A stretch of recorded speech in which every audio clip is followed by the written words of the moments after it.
Should you buy or skip the Meta Quest 3S?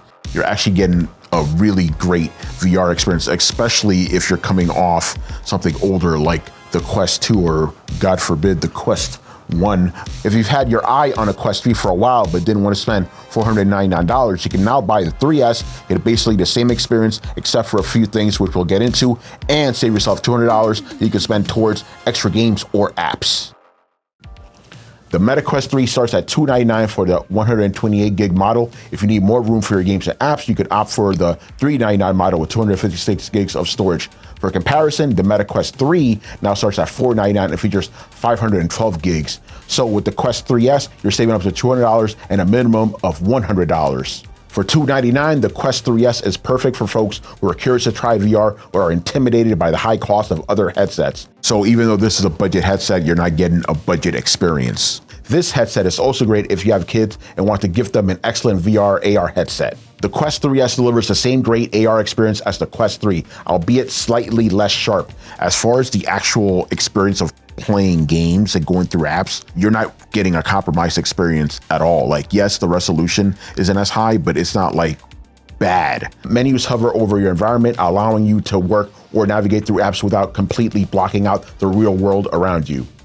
It's easy to move the menu and windows either with the controller or with pinching and holding. AR is particularly useful for productivity in desktop apps like Immerse, which Paul has demonstrated before.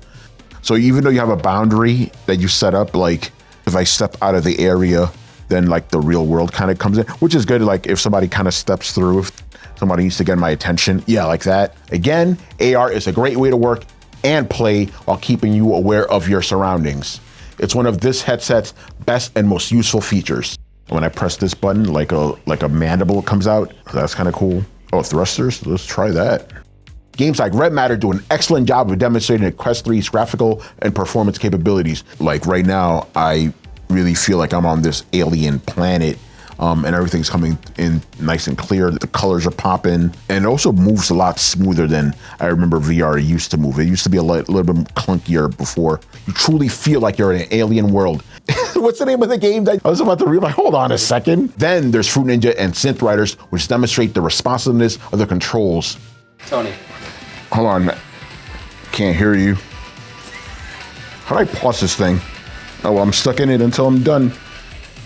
Is it too loud? Yeah.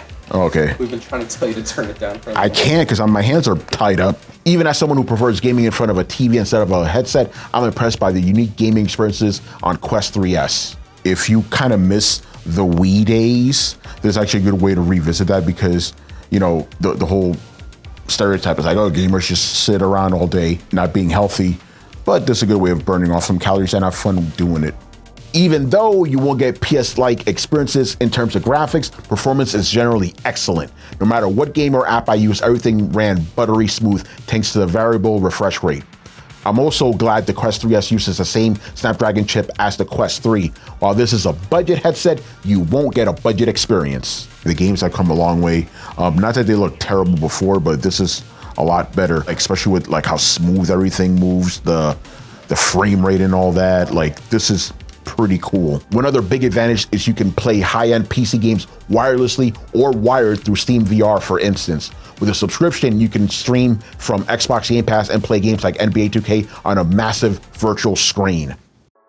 While the Quest 3S is a relatively compact headset, it's not the most comfortable to wear for long stretches. It's heavier than the Quest 3, which means you won't forget you're wearing a headset. The only thing that really stands out as being not premium is the feel of the headset. I've used the regular Meta Quest 3, and that feels a lot more comfortable to wear because of the pancake lenses. I also find that it presses on your face a little bit more.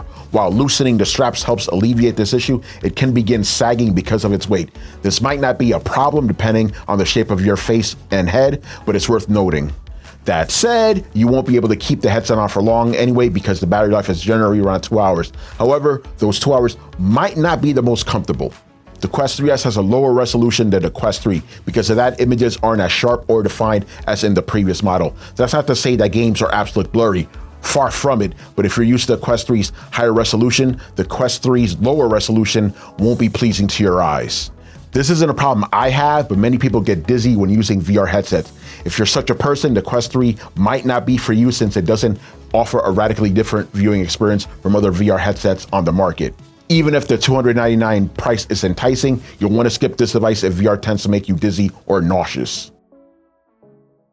The Meta Quest 3S is a fantastic entry-level headset that delivers a relatively premium-level experience at an affordable price. Though it's not as comfortable to wear as the Quest 3S and has a lower resolution, it delivers the same fantastic AR experience and can run every Meta Quest game. Because of that, it's ideal for those who want to see what VR is all about. To learn more, make sure you go to tomsguide.com to read my full review. And for everything else Tom's Guide, make sure you follow us all over social. Once again, I was Tony Polanco, and I'll see you next time. Later.